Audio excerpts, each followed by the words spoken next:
As we move into the afternoon section of day 2, this is an ideal moment to pause, reflect and re-energize our thinking after a day of rich discussion and insights.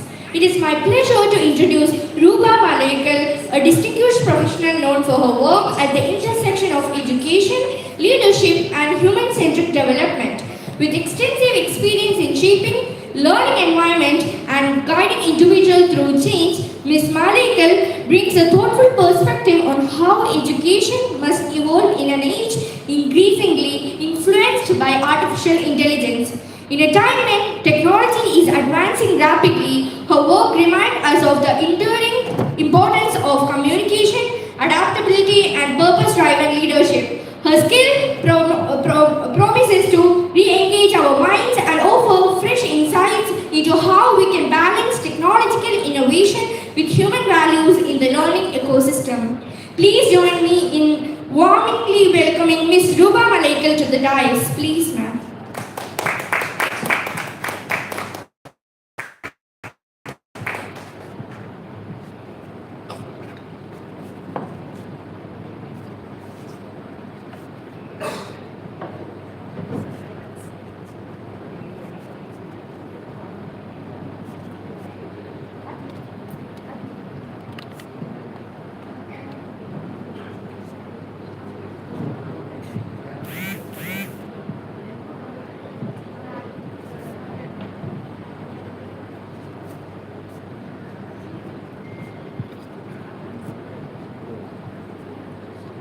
Hello everyone.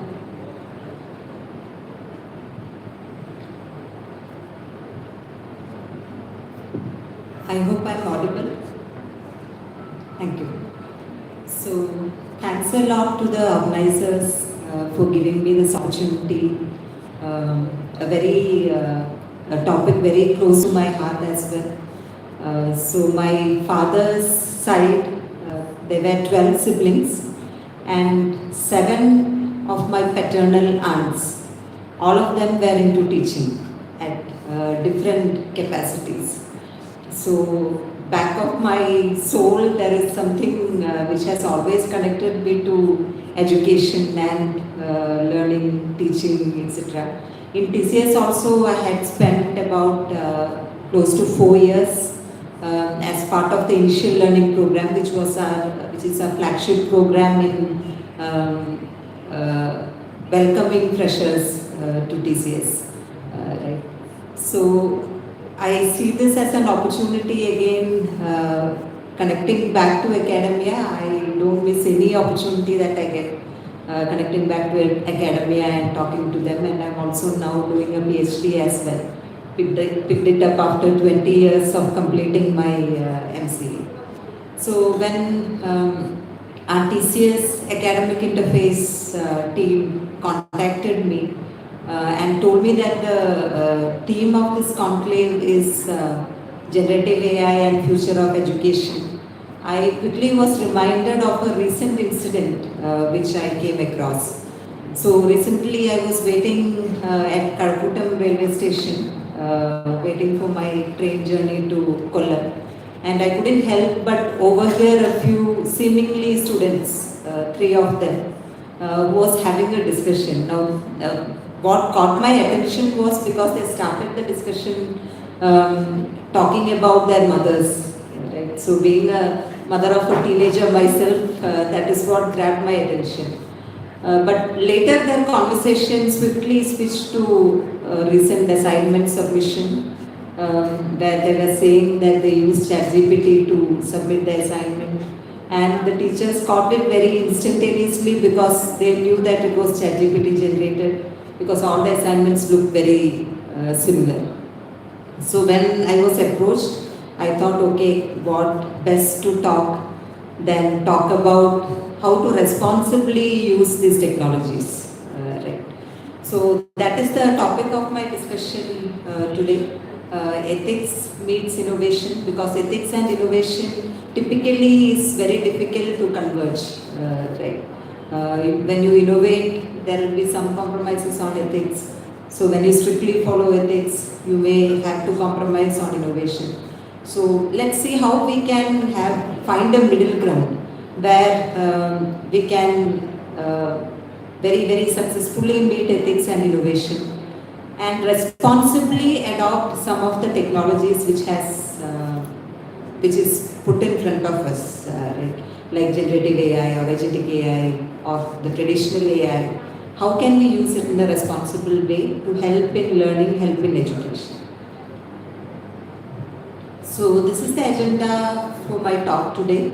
I will start with a very quick introduction of how AI is used in education these days, and some applications of AI in modern pedagogy, and the benefits of AI integration. Is it something that we should completely avoid, or is there some benefit that we should make use of? And after talking about the benefits, we should also look at some of the common risk, challenges, pitfalls, and then also look at how we can architect solutions in such a way that we can avoid these challenges or mitigate some of these risks. And finally, I talk about the responsible AI principles, and I will conclude with what is the key objective of education, and when we are using such technologies, then how well we are equipped as laymen, right? Where the people who are not really deep into that technology, when you are using this technology, what should be done so that you use it in the right way. I would like this session to be interactive, so if you have any questions, of course we'll have some time for Q&A towards the end. But in between also, if you have some questions, please do not hesitate, please ask me. So AI in education is definitely a game changer. Now, how is AI used in education? You might have already heard some lectures from eminent personalities already. But just to give you a brief, AI is anything which generates some kind of outcome. Now it could be predictions, it could be say content, it could be anything. So you get an outcome using certain set of non-rule based or non-deterministic way. That is what we call as AI. So here we use AI in education for machine-based inference, which is nothing but the predictions, and traditional AI or machine learning as we know it. Then AI is also adaptive, AI has adaptive autonomy, So especially in agentic AI, where the agents are taking decisions, and also in reinforcement learning, where the learning is run based on the positive or negative steps that you take. So the learning happens on the go. The machine also learns on the go. And another aspect is human-centered integration. So why have we AI, which was a technology which used to be a purely scientific technology used by the scientific community alone just a few years back? Why have it become so pervasive in our life these days? Now everyone has ChatGPT or Gemini or Grok or any generative AI chatbot in our phone, right? So that is the pervasiveness of this technology now. So why has it become so pervasive? Now obviously it is because it has to help us, right? So a technology which we invented to help us live a better life. Now how is it being misused in different ways? And finally, algorithmic accountability. Now, whoever is creating this, now they should also be accountable for the pitfalls. So these are some of the core aspects. Now, this is no different in education; it's the same in education field as well. Now, these are some of the strategic applications of AI, very broad in modern pedagogy. So one is to develop learner-centered tools. So we in TCS, we have something called an educational business unit, where we work with universities, where we work with schools, academia, and build solutions for them. So recently I was talking to one of my colleagues who is part of that education BU. She developed solutions for the education BU customers. And she was telling me some of the use cases that they were developing for our university customers. So one of them was this personalized learning content delivery. Right? So every child, we know, every student learns in a different way. So how can we deliver content based on their pace of learning, their ways of learning? So some people might be comfortable reading and learning. Some people might be comfortable using experimental learning. So based on the student's choice, how can you deliver personalized content? So that is one use case that she told me that they were working on. Another was calculating the dropout percentage, right? Especially in Western universities, Western countries, dropouts are very frequent. So how can we proactively address that? So that is some set of solutions used by the institutions or administration of universities and colleges. Right? And then teacher-led tools. Teachers are using to plan the lessons, to plan the sessions, create rubrics, creating quizzes, then summarizing articles, evaluating articles. So as we see the student, the three key pillars of learning, the student, the teachers and the administration of the institution, all of them are equally using this technology and more pervasively these days. And there is also a survey which finds that about 85% of all teachers and 86% of all students are currently using AI in some form or the other. Now, definitely there are benefits, right? And there have been several surveys which gives out statistics like students achieve 54% higher test scores when using AI, then 10 times more engagement than traditional passive learning. AI-powered feedback is delivered 10 times faster, so you get much faster response on how well the content was delivered, how well the session was conducted. Then 75% of students feel more motivated in personalized AI environments.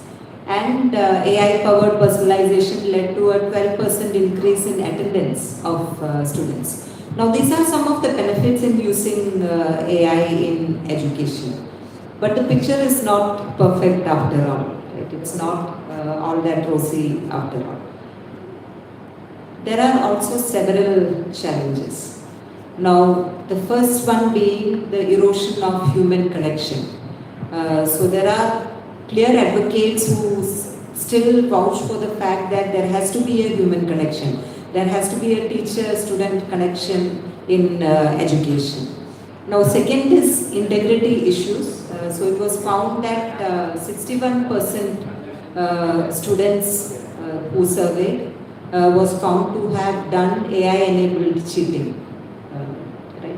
And then another aspect of this is when you are using AI to detect or AI to evaluate, it was also giving several false positives, especially for demographically vulnerable minorities, like people who speak different native languages, etc.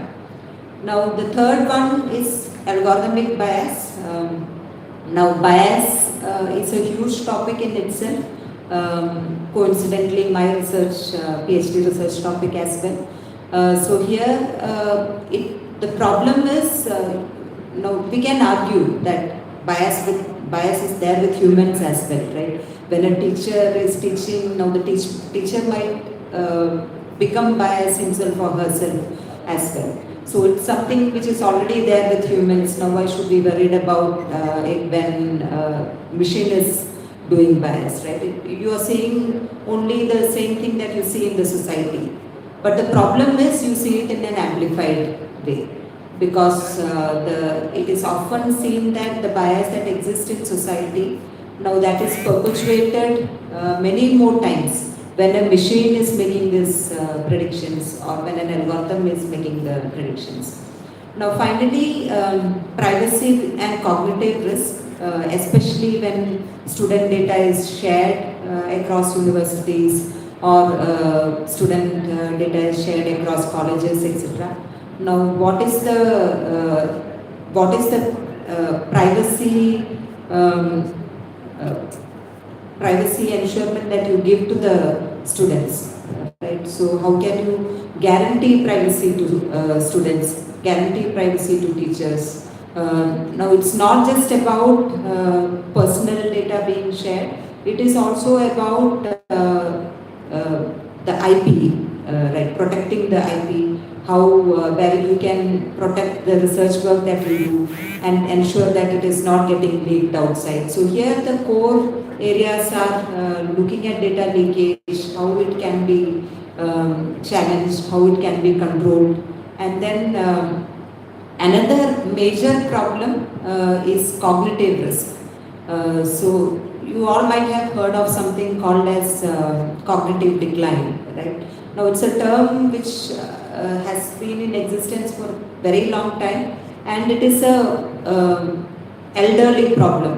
Till now it was an elderly problem. So people who are old age, now they have something called cognitive decline. Now that is because of a natural phenomenon of brain shrinkage which happens in old age. But these days, now cognitive decline is happening much more earlier, because the brain shrinkage is happening not because of age, but because of the fact that we are not using the brain as much as we should. So the cognitive offloading or cognitive decline, as we call it, now that is kicking in earlier. Now people who are 40 years old, 45 years old are becoming more forgetful, right? You might have experienced it yourself as well. Then students using AI for sensitive emotional issues. Now the solutions provided by the universities or the colleges. Now increasingly it is found that students are using those solutions as emotional support. So you find Gemini or a ChatGPT to be a companion. And interestingly, that is the number one use case for which everyone is using generative AI these days. Generative AI is not used by industries or education or any other industry. The number one use case where generative AI is currently used is for companionship. You can go back and find out more about this. So now that is also another problem, right? Now we talked about the problem, but we have seen that there are a lot of benefits as well. Now how do we make sure that these two meet together and there is a common ground? Like we want to use this technology because there are several benefits, but how do we use it in a responsible, ethical, safe and trustworthy manner so that we can we get best of both worlds, right? We can use the benefits of that technology as well as be peaceful thinking that we are using it in the right way. So the solution is to architect solutions which at the core of which is governance, literacy, AI literacy and the pedagogical shift. Now when these technology advancements are happening, you cannot continue to do the same way you have been designing courses, the same way you have been structuring courses, you have been lecturing, you have been evaluating students. Now that will also need to change. Right? So there are 4 key aspects here. One is, and the foremost is AI literacy. Because AI is not a technology that you can just use loosely, right? You have to use it in a responsible way. You may not need to understand how it works. You may not need to understand the deep learning architecture or the transformer-based models, how it works, get into the depth of the how part of it. But you should be aware of how the technology can be used and where can it be used and how it can be used in the right way. So that is all about the AI literacy. And there are already existing frameworks by OECD. There is a combined framework by OECD and the EU Commission. They call it AI Lit, AI LIT. You can Google about it and you will get a whole PDF, which is a very detailed framework on how AI literacy can be enabled.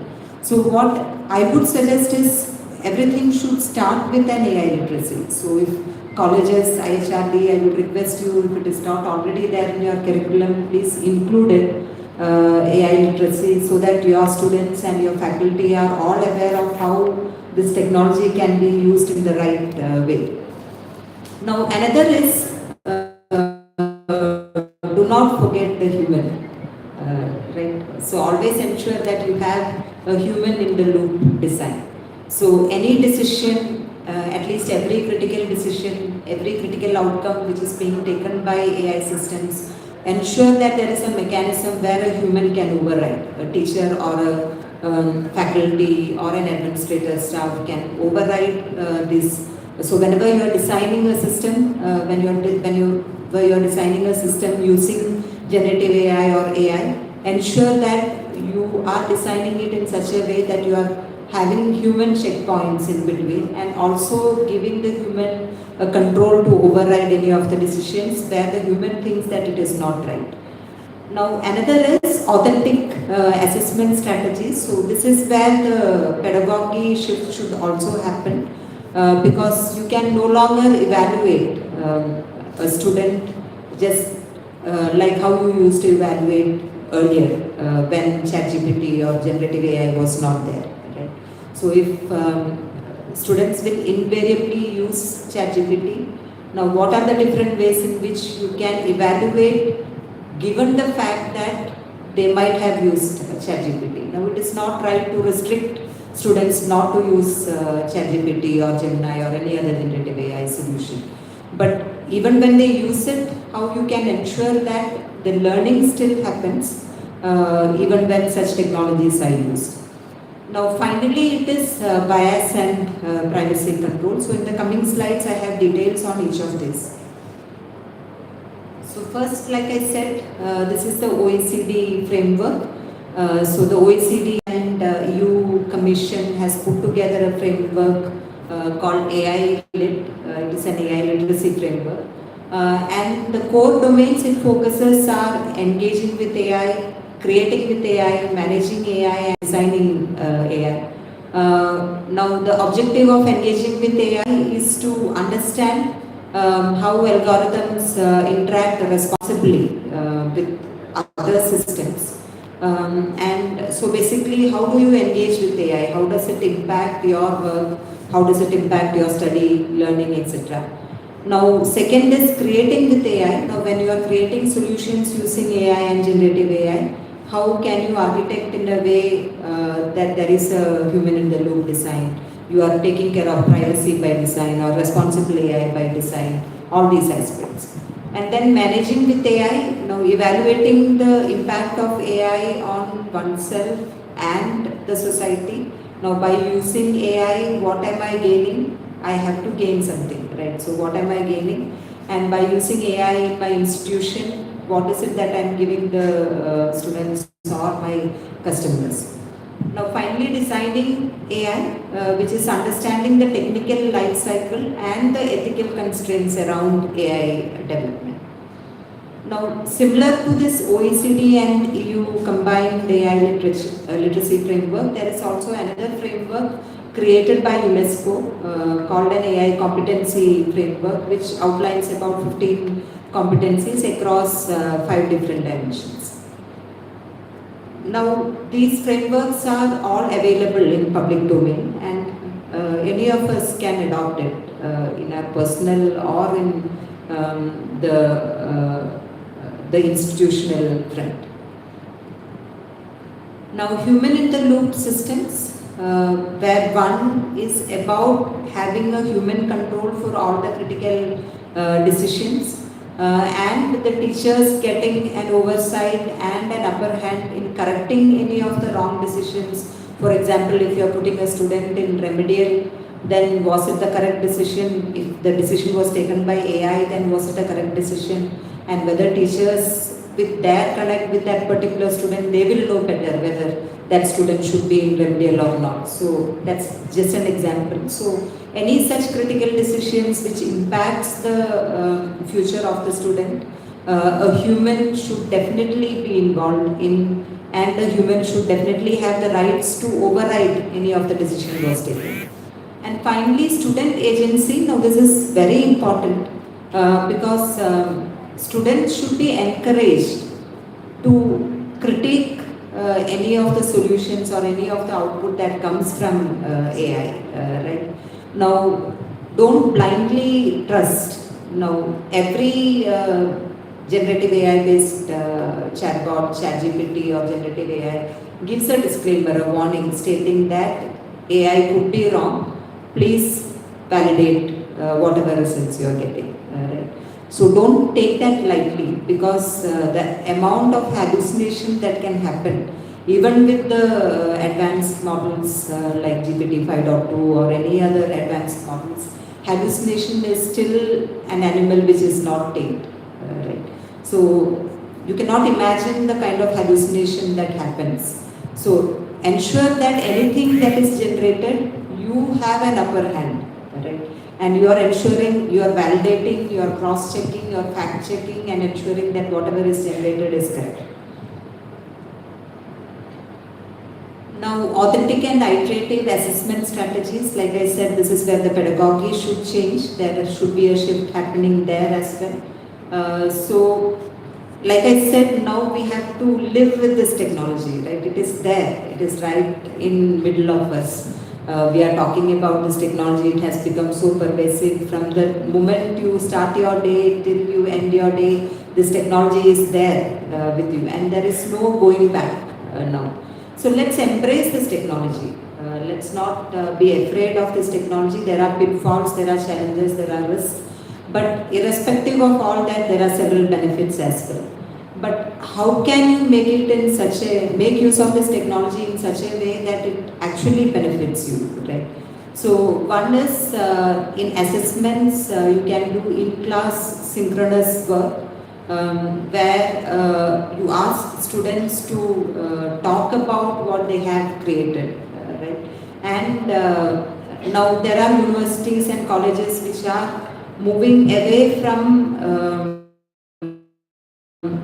computer-based or AI-based lecturing, and at least some of the evaluations happens in person, where they verify, going back to the old classroom-based evaluations, right? Then iterative scaffolding, where it is about requiring students to submit outlines, drafts, etc. before, so basically their thinking process or the prompts they have given at the least the prompts they have given, so that you know that the students are thinking in the right way. At least the thought process is original, and the content is only getting generated. The next is experiential learning, where assessments are based on unique field experiences and their personal experiences of some personal experiences they might have had, right? So the field trips or any other seminars. Now you can ask students to maybe write something, their personal experience about attending this conclave, for example, right? So these can become evaluation strategies. Then Socratic defenses, where live Q&A sessions, quizzes happens, and the students should defend the reasoning behind whatever they have submitted. And finally, peer review and collaboration. So where you have multi-stage evaluations happening, starting with peers, then with the teachers, etc.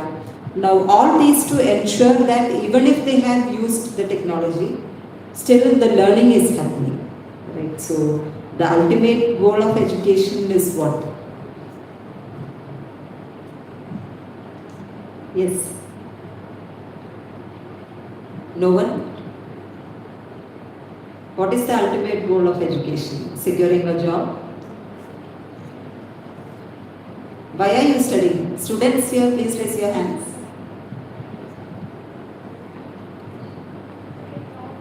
Why are you studying?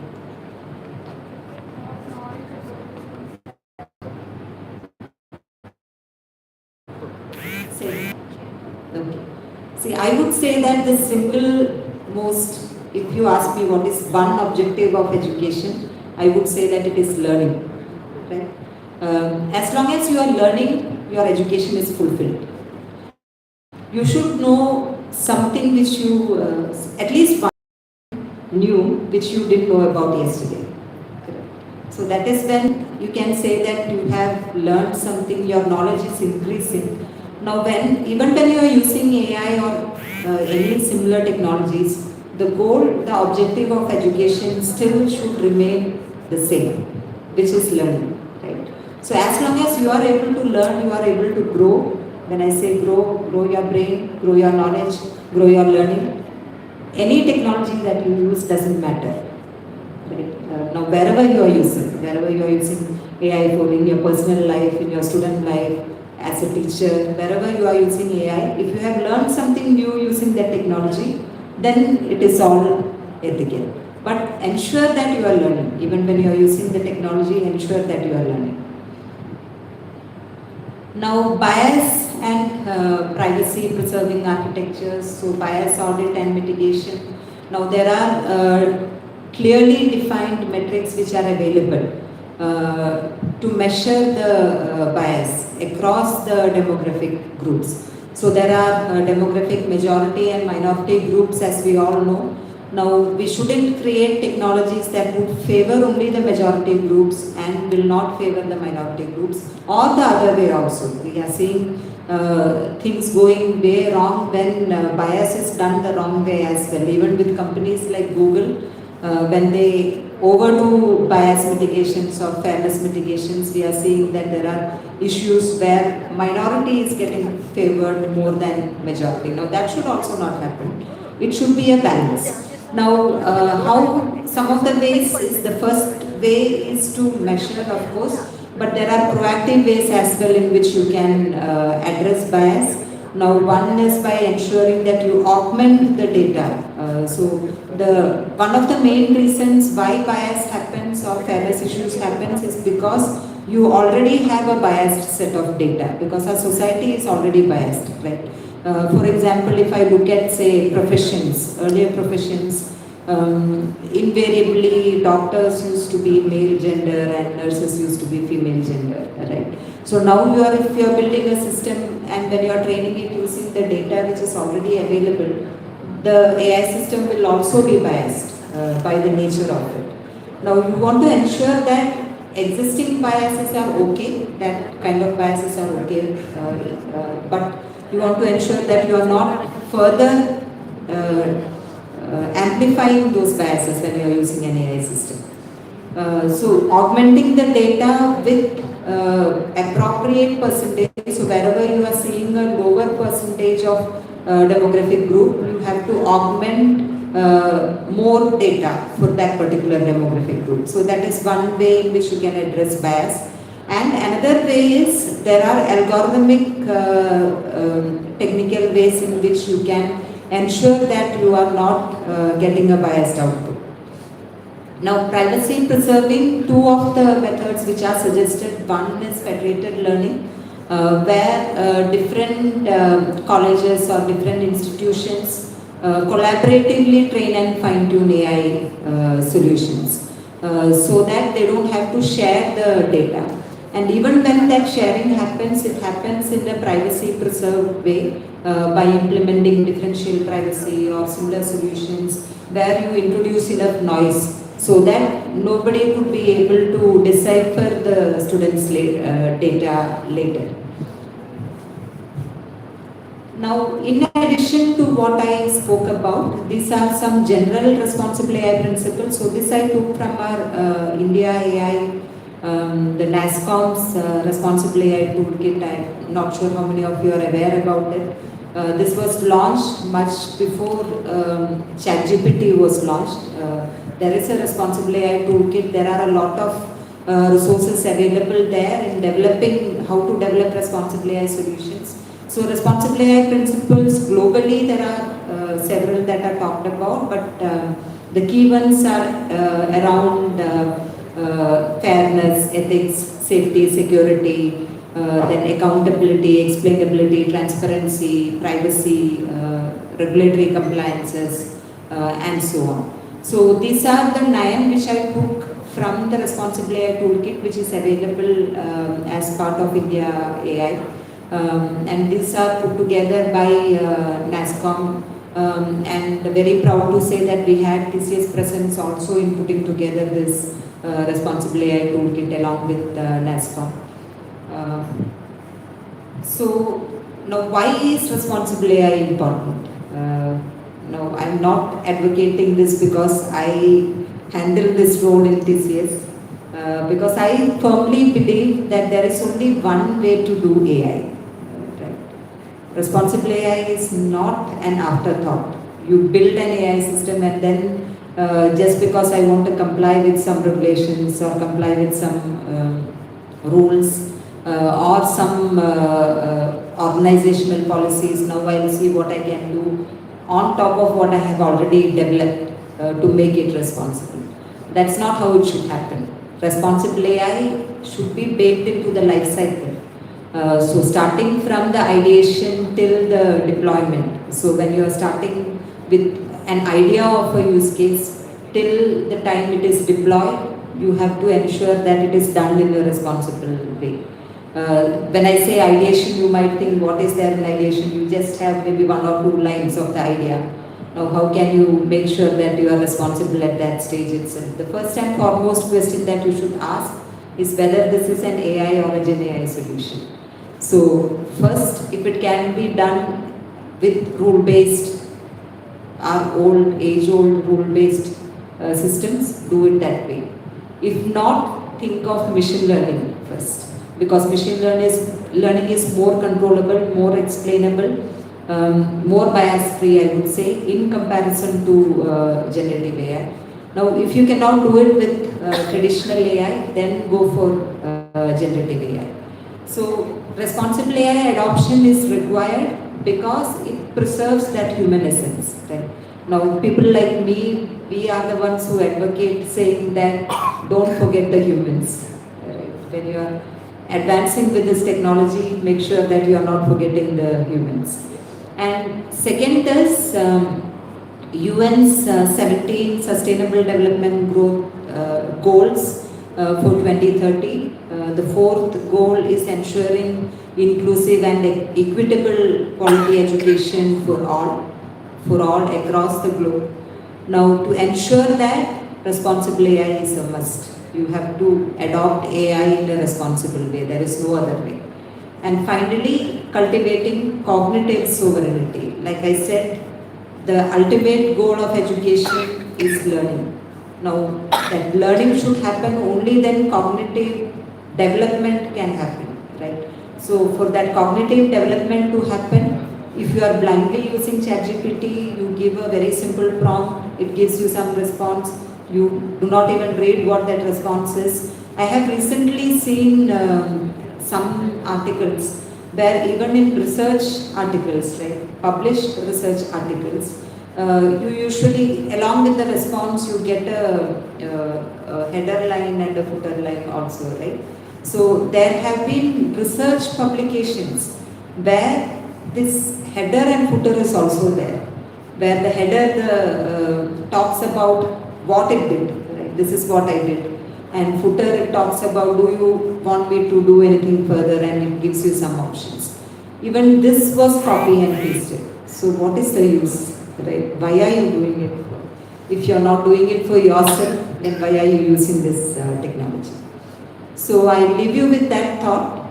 So the goal behind any technology advancement should be to build robust and regulatory frameworks so that you can create something which will increase your knowledge, and you are always having an upper hand, not the technology. Thank you so much. Any questions?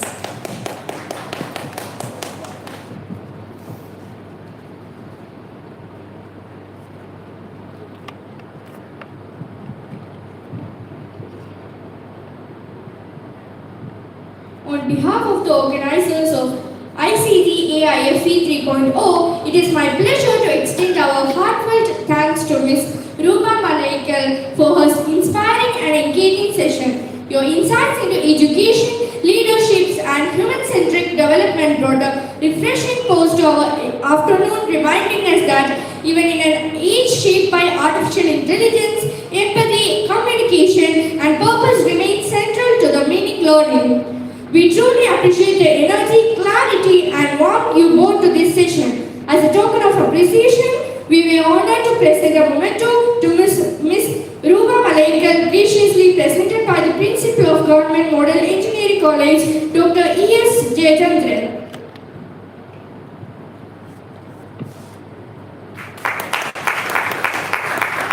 Thank you for enriching our conclave and making this afternoon both insightful and memorable. Thank you.